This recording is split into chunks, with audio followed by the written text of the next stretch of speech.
Hello, hello, hello, and welcome to Inner Work for Greater Good. My name is Emily Eldridge. I am your host. I am the creator of Change Light System, which is all about doing inner work that accelerates your power to change the world, to really have an impact. And so in this show, we've covered my Change Light System, which I developed out of my own struggles as a change maker, as someone who's very purpose driven, knowing I have a mission to serve and a purpose to fulfill, but really struggling with my own inner blocks and triggers and wounds and blind spots and all that kind of stuff that really gets in the way of us fully knowing our truth, living our truth, and actualizing it, bringing it into reality, changing the world in whatever ways we are called to, because that is what it's all about.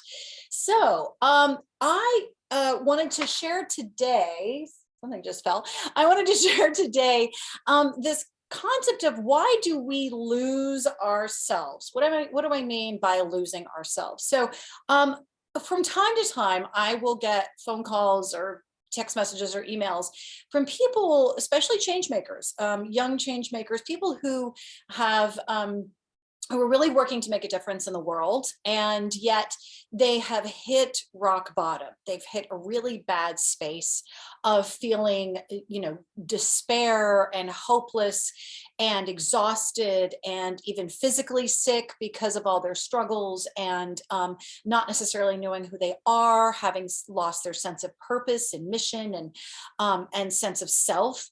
And so occasionally, and usually there'll be people that maybe I've mentored in the past, or they've seen me speak at an event, and they'll reach out to me in this deep, dark night of real helplessness and despair, and really desperately needing help and support. This just happened yesterday, actually. And so this is why I'm thinking about this. And I have been that person before too, who was so lost, and I completely lost all sense of myself, all sense of my self-worth, my purpose, my values, my everything. And so I get it. And this happens a lot, frankly. And as I said at the end of the call to this young change maker who reached out to me, I hadn't spoken to him in about 6 years, but he remembered me, and that's why he reached out to me, is that what I said to him, though, at the end, I said, you know what? Don't worry, you're alone. You're not alone. We all go through this. Those of us who are really trying to make a difference in the world, this is very, very common to go through a period. And sometimes you got to go through it a couple of times before you really start to learn the lessons from it. But to go through periods of really having lost any sense of who we are and why we're here, or even that we've tried so hard to affect some change or to make a difference or to fix a situation, and yet it feels like nothing that we're doing is helping and everything is falling apart, and we too are falling apart. So this was the situation with this young man who reached out to me. And basically, without going into specifics because it's confidential, he comes from a certain cultural background where he's expected to show up in a certain way for his family. And so he's got societal pressures and family pressures and cultural pressures. Basically his health has suffered, and emotionally he's really suffering, and his relationships are suffering. And so there's just a lot going on. And he laid out basically a lot of his journey up until then, which is what I'm always curious about, because it's not as though we end up in this space in a vacuum. Just like, as I've talked about in previous episodes, it's not as though we have these inner struggles in a vacuum. They come from somewhere. These patterns that we have in our lives that lead to certain consequences, they come from somewhere. And so it's really important to look at that. Where are they coming from? What are the patterns? What are the deeper struggles that have led to these issues? And how do you get out of it? How do we heal from this? So a lot of what I did with him, and this is what I typically do when people reach out to me when they're in this really bad state, is I just listen. I just listen, and I honor their feelings, because a lot of times they're judging themselves for how they feel, and also for where they are in their lives. And a lot of my job is no judgment. Nope, we're not judging. And it would be hypocritical of me to judge anyway, because I've been there before. And so just listening and realizing that it's a lot of it I would say that going back to the topic that we're really talking about here is, why do we lose ourselves? What is it that causes us to lose ourselves, to lose all sense of ourselves, and sense of direction and clarity, etc.? And basically, it comes down to one thing that can be caused by a lot of other things, subconscious and otherwise. But basically, it comes down to when we're far too focused outward and not focused enough inward. So when I say focused outward, I mean if we're too focused on what's going on around us and not enough on what's going on inside of us. If we're too focused on other people and their issues and their dramas and not enough on what we need for ourselves. If we're too focused on getting a certain result, achieving a certain goal, but we're losing touch, or we're not in touch with how we're feeling or what's going on inside of us as we're seeking that external thing. So it's when we have too much focus outwardly and not enough inwardly, or like when we're trying to basically get something externally to try to fix what's going on internally. So it's this external focus. I mean, it makes sense, right? Why do we lose ourselves? Well, when we're too focused on everything else, when our energy, our attention, is directed outward, and thus our mental well-being, our emotional well-being, our spiritual well-being, our relationship well-being, all these things are too dependent and reliant on what's going on outside, or we have our expectations are that what's going on outside will somehow have an impact inside. And we're not paying enough attention and honoring what's going on inside.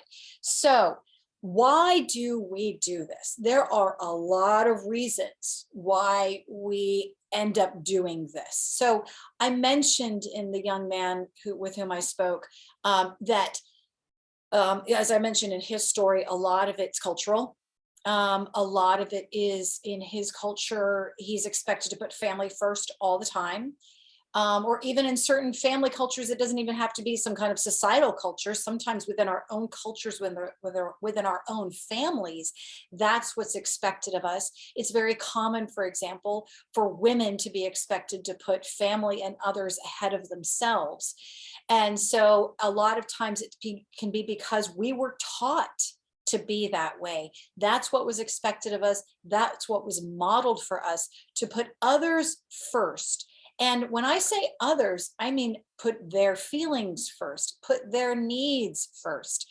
To that basically, that because that's what we're taught consciously, subconsciously, because that's what's modeled for us, we then come to believe that their fill in the blank matters more or is more important than our fill in the blank. So it can be that their feelings are more important than our feelings. Their needs are more important than our needs. Their desires are more important than our desires. And so we don't even realize how much of ourselves we are giving away to other people's needs and desires and whims and whatever their goals are in life, or even trying to placate because we're afraid of how they're going to feel. And so what happens is we become so outwardly focused and we lose connection with what's going on inside. How is this making me feel? And realizing even that my feelings matter, our feelings matter too. But unfortunately, again, the way we're taught, the way we are programmed, the messages that we receive, the influences around us teach us that no, actually, others are more important. And so as a result, we unconsciously become more focused outward on others, and we don't even consider ourselves and our own needs because it's just never been shown to us, or there's never been space for it, or we never felt like we were allowed to do that. Another reason why we tend to focus outward or lose ourselves and end up having more of an outward focus than an inward focus is a lack of appropriate boundaries. Now, that lack of appropriate boundaries can be because of what we were taught. It's where we're taught that other people's needs are more important than our own. And especially if those people think that their needs are more important than our needs or feelings or what have you, then oftentimes that boundary is either very squishy and porous or non-existent. We don't even know what our boundaries are. Knowing what our boundaries are is extremely vital to even being able to set boundaries, to even being able to know where we end and others begin. If you don't even have a sense of your own boundaries, well, then you're gonna be focused more on what's going on with other people and not honoring enough what's going on with you and what you need. And when that happens, then what happens? Then your energy's out and you're losing yourself. Your energy is spread out, your focus, your attention is spread out. So it's out there, and it's not where it really should be, is in here, where I know who I am, I know what I need, I know how I feel, and I can honor all of those independently of whatever's going on around me or what other people expect of me. If I know this is right for me, then I can do this for me, or I can honor this for myself. So we tend to have, we lack boundaries because we don't know where they are. Maybe we were never taught that it was okay to have boundaries. Maybe we tried to set a boundary when we were children and someone basically said, no, you can't think that way, or undermined that boundary that we set. And so we come to question it. We came to doubt it. This happens a lot with, for example, children. I know some people who have, some of my friends who have children, and they've had their boundaries violated in some pretty horrible ways. And so they're very, very tuned into what are their child's boundaries. Like, when is my child expressing a boundary and how can I honor that boundary? Because a lot of times as children, we're basically taught to dismiss our boundaries around, when it comes to certain things, when it comes to our own physical, a physical space, when it comes to our emotional space, when it comes to, all kinds of things. Because basically, I mean, it could be something very simple as, a child meeting a new person and the child is immediately scared. And if you tell the child, no, no, no, no, don't be scared, you should, go and say hi to that person, and sort of basically not honor the fact that that child is having some boundary issue or some feelings around this, then as children, we can unconsciously come to believe that how we feel doesn't matter, and that we really shouldn't even listen to how we feel. We should just do what we're told or do what we think we should do, rather than checking in with ourselves. And so that's how, like, for example, how boundaries can end up getting dismissed, disregarded, ignored, violated, and we end up not really knowing where they are. Although, well, I'll talk about this later, there is a part of us that does know what our boundaries are. And so it's all about really listening to that part of us. But what happens is, of course, we then give our power away. And so we lose ourselves. I mean, literally, if you think of yourself as, and this isn't exactly the best metaphor, but they talk about filling your own cup. Okay, if you're a cup and you don't have any boundaries, well, then guess what? All that energy gets, sloshed everywhere. That water, whatever's inside that cup, just is gone, and it's all diffuse. And so who are you? And how do you know what's right for you? And how can you actually really honor what's right for you if all of that's just gone everywhere else and you don't have any boundaries?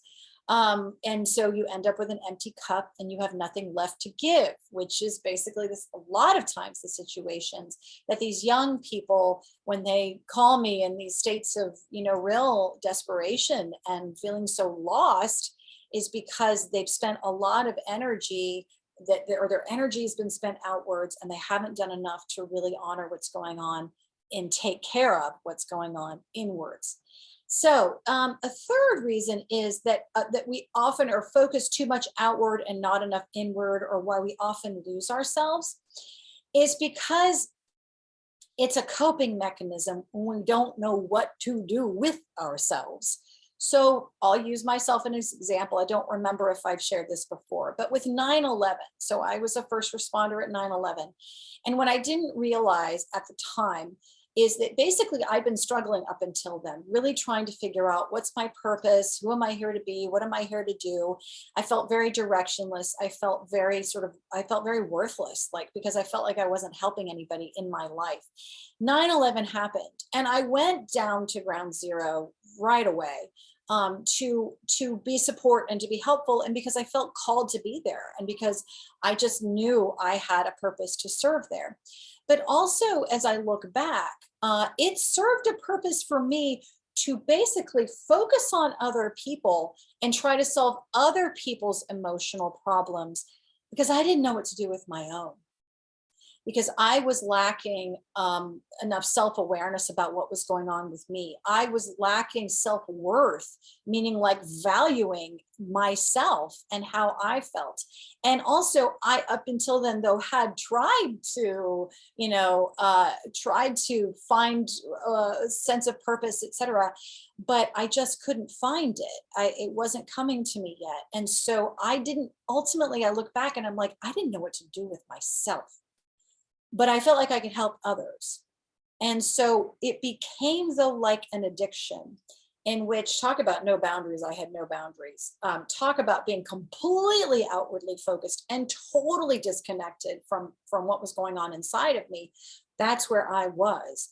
And what ended up happening is ended up hurting my body. My skin started breaking down. I was getting all kinds of physical problems and emotional problems because I wasn't taking care of myself. And I even had people around me who were saying, we're concerned about you, Emily. We're worried about you. It really looks like you need to stop and take care of yourself. But focusing on everybody else it was actually doing such a great job of keeping me from thinking about myself. I didn't want to think about myself. I didn't know what to do with myself. I didn't know what to do with my lack of purpose. I didn't know what to do with my lack of direction and focus in my life. I didn't know what to do with all of these insecurities. And what ultimately I realized, it was like self-loathing, because I just, I was really struggling with a lot. So I didn't know what to do with me. So it was easier for me to I could just distract from myself and forget myself by throwing myself into other people's problems, other people's dramas, other people's emotions. But as I said, what happened was my losing myself caused me to break down, caused me to get sick, caused me to then not actually be able to serve those people because I wasn't taking good enough care of me. I mean, it's that classic, on the airplane, put the mask on you, the oxygen mask on yourself before you put it on anyone else. I didn't even know how to do that. And in fact, it really had never been modeled for me, self-care or self-consideration. If anything, a lot of the messages I had gotten growing up were, no, you got to take care of everybody else, and it was a lot of it was unconscious, suppressing your own feelings in favor of other people's feelings, that we're here to serve and make a difference and try to make life better for other people because, we're already in such a, we're in a good enough situation ourselves. So there was a lot of subconscious and conscious messaging around that, no, other people are more important than you, and you're here to make a difference in their lives. But the unintended consequence of that was me completely denying myself. You may identify with some of this, especially if you're a change maker, or you're someone who serves and tries to, and wants to take care of other people, or who is expected to take care of other people. So you might pay attention to how focusing on other people is actually serving that other purpose of really keeping you from dealing with yourself, because you really don't know what to do with yourself. At least that's how it was for me. I didn't know what to do with my own feelings. And then finally, we focus outwardly more than inwardly. Sorry, my hair is like annoying me, and sorry if my fussing with it annoys you. But is the believing, and this kind of goes with the previous point, that when we believe that something outside of us will satisfy something inside of us. So maybe we are aware that we're unhappy, and maybe we know that we've got problems or struggles or what have you, and yet, rather than really face and address what's going on inside by like facing it directly and getting honest with ourselves and doing the deep, scary, sometimes scary inner work to heal those parts, and also getting help for that, because we can't all just do it by ourselves. We sometimes really need help for the wounds that we carry and the defense mechanisms. Is that when we might experience, this is often how it happens, that something we do externally. So it could be, maybe we drink a certain drink, maybe we take a certain pill, maybe we buy something at the store. There could be any number of things, or maybe it's relationships. Maybe we're like, you go into a relationship and it gives you a certain feeling that makes you feel better.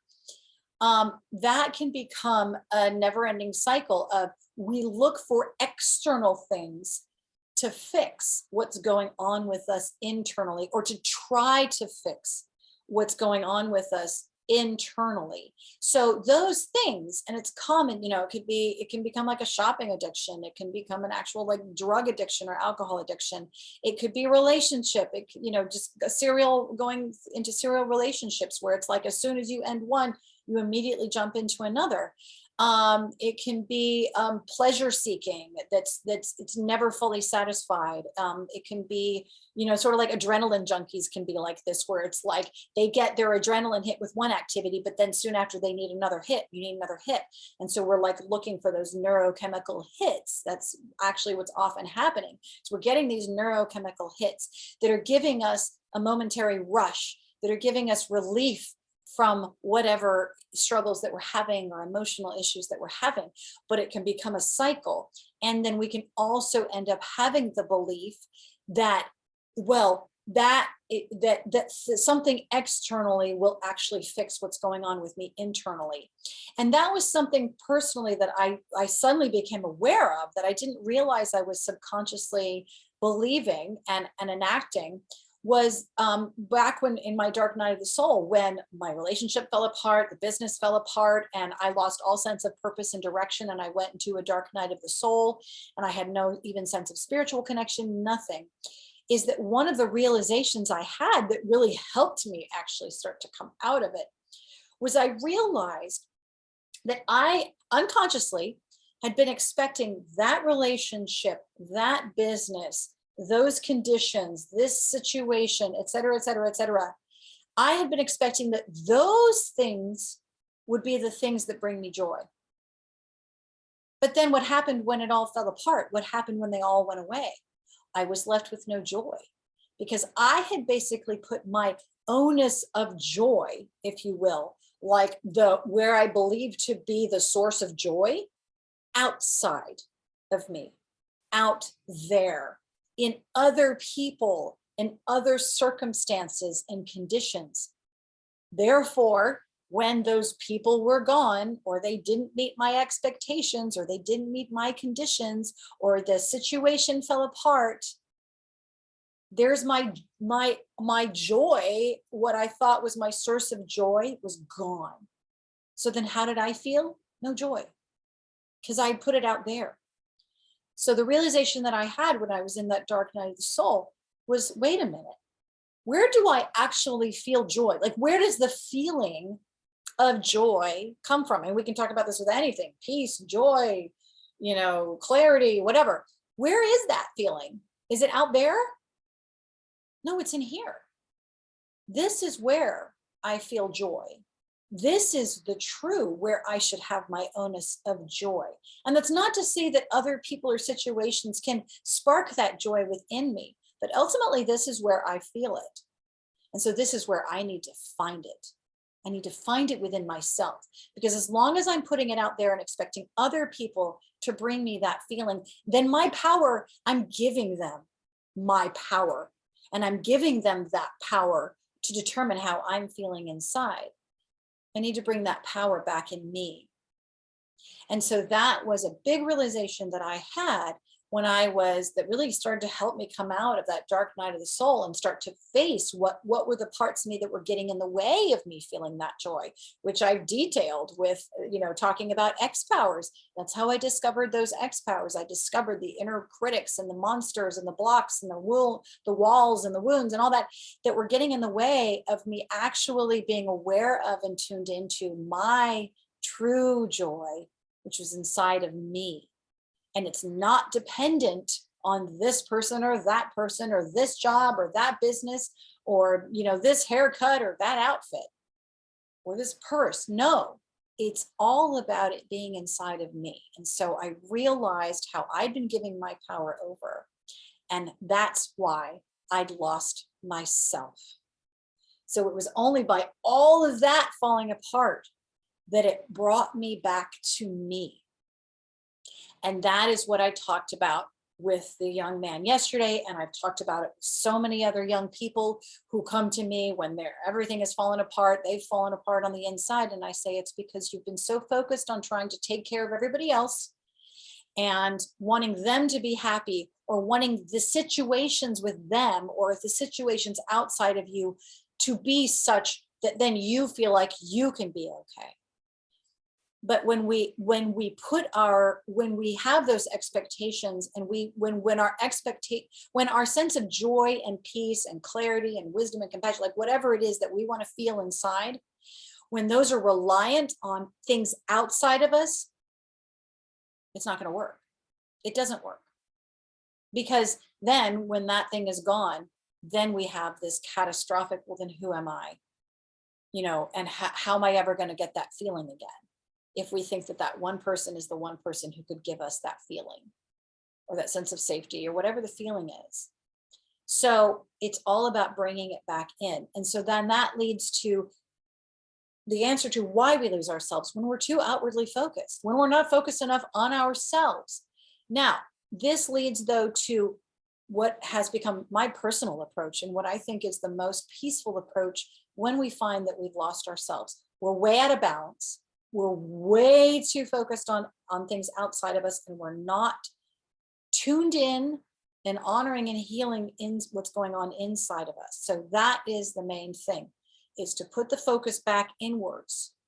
And the way to do that is one of the ways is with that inner sovereign that we talk about in the empowers. I talk about the 3 types of empowers, and your inner sovereign is the part of you that knows your truth, knows your boundaries, knows what's right and wrong for you, knows your sense of spiritual connection.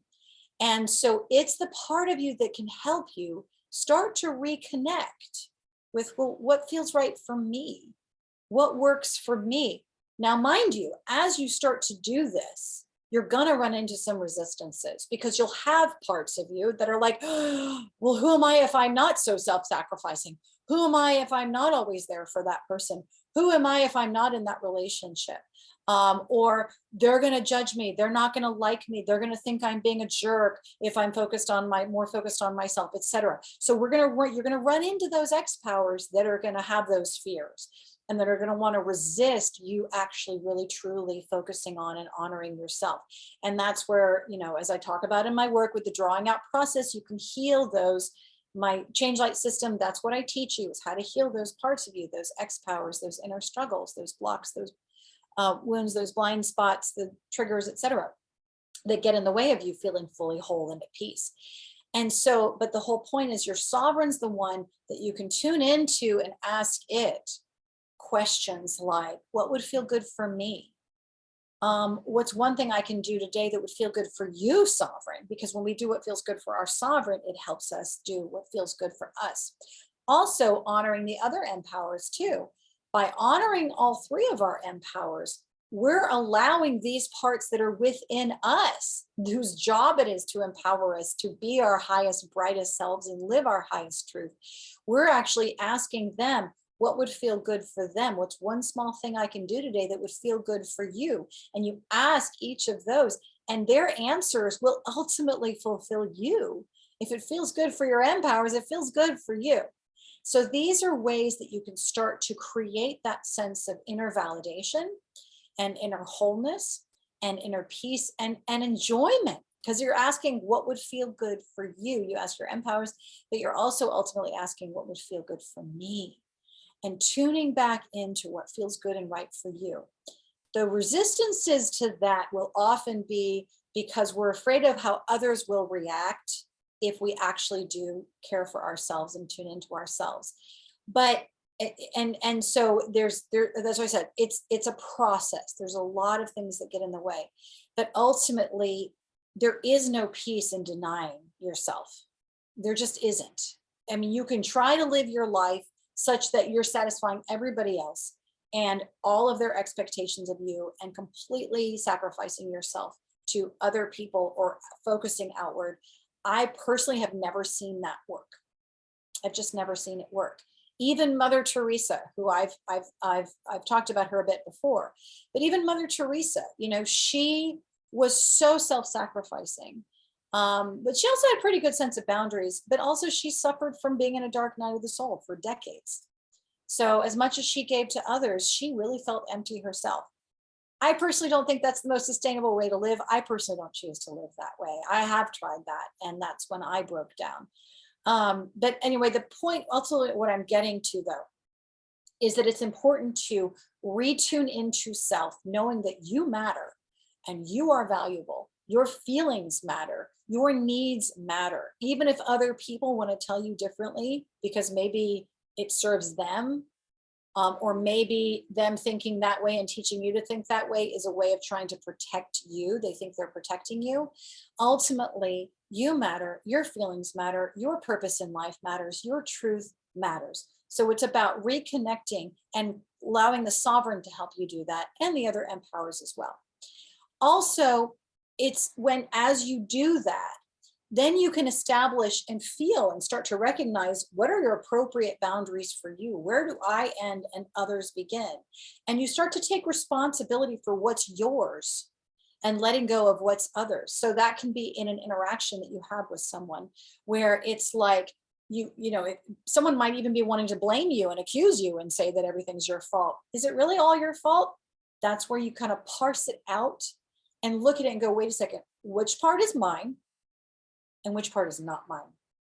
And so we can take responsibility for what's ours, and anything that's not ours, that's where you can also start to see a boundary and say, no, actually, that's not my job, or that's not what, I'm not responsible for that part of it.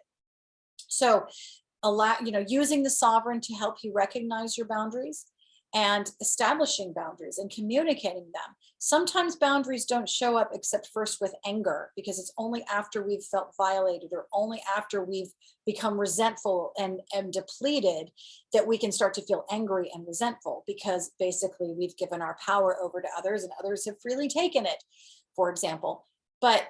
And so anger can be one of those things, that inner defender energy, if you will, can be one of those signals that says, you know what? I need to set some better boundaries here. So that's something to recognize. Ultimately, as you have the boundaries and you're working with your sovereign and calling forward your three empowers, really ultimately, to me, the most balanced approach when it comes to listening to self and being in connection with others is the both and. It's always a both and. Either or is, all or nothing, black or white is too extreme. But when we can be in both and, so that is, I am tuned into myself. I know what's right for me. I do what's right for me. And at the same time, I can be aware of what's going on with others. I can be aware of others' needs, and I can tune into self and determine whether or not is this something that I, can do with them or for them, and to be in that both and balance. So it's not all about me giving myself over, but me going, how much of myself am I willing to give to this person or this situation? And what am I not willing to give? And so being aware of that in the both and, because when we try to do everything for everyone else or fix their problems for them, what we actually do is deny them the opportunity to discover that they have wisdom and power in this scenario too, that they can use and that they can bring to bear, and that they're responsible for. We're not responsible for the way other people behave, but we are responsible for how we behave and how we show up. And so that's what that's about too, is starting to recognize What am I responsible for? What am I not responsible for? And only doing what you're responsible for and what you can control. And other people are responsible for their things, their behaviors, et cetera, and how they show up. So it's all about really connecting with yourself, learning how to say no with an empowered no. You can learn how to say an empowered yes as well, and being in the both and being in the balance of being tuned into yourself. And sometimes it takes us having to completely lose ourselves before we finally do realize that we do need to tune into ourselves. Unfortunately, that's just what happens sometimes. That's what's happened to me. That's what happened with that young man. That's what's happened with a lot of other people I've worked with and mentored over the years, is really getting them back in touch with themselves, because you're the only one who knows your truth, and you have all of the power you need to be who you're here to be. But if that power is everywhere else, then it's not there for you to use. So it's all about really bringing it back in and really tuning in, because then when you're fully in tune with yourself and fully empowered within yourself, then that's when you can show up better for others. That's when you can be the brightest, wisest, most peaceful presence and light for others and in every situation. That's actually the greatest power that you can have, is by really being so tuned into yourself that you're showing up with your brightest light. So I hope this has been helpful in understanding why we tend to lose ourselves, too outwardly focused, not enough inwardly focused, but that ultimately it's about balance. And it's about really being tuned in to self, and at the same time being in connection with others. But ultimately, I would always really end up saying that it's really about you being so tuned into yourself that you can be in healthy and safe connection with others. Because, as I often say, healthy relationships require healthy boundaries. And in order for us to have healthy boundaries with others, we've really got to recognize that for ourselves and value ourselves enough to have those boundaries and communicate them and hold them. All right. I hope this has been helpful. As always, thank you so much for listening, and I will see you again next week. See you again. Sorry, I hit a button and I got confused. I will see you again next week.